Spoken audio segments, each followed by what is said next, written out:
some of the most common issues you find in a home inspection? All right.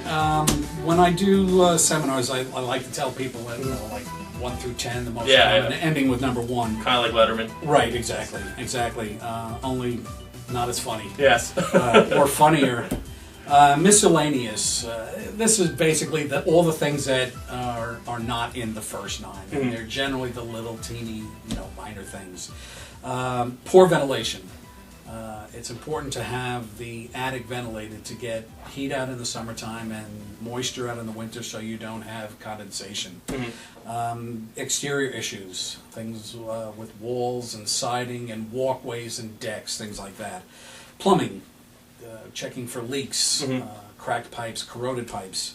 Structural issues such as cracked floor joists or foundation cracks. Poor overall maintenance. This is actually something that probably has one of the biggest effects on the house. Excuse me. Heating systems, poor maintenance, rust, cracked pipes again, things like that. Roof damage, brittle roofs, old roofs, cracked, deterioration. Again, this fault goes back to the ventilation issues. Number 2 would be electrical problems, and there are lots of those. There's open splices, improper wiring, and sometimes just because it was done by an electrician doesn't mean it was done right. You got to remember that no matter how small the class, somebody graduates at the bottom. Yeah. So the number 1 issue is probably water penetration.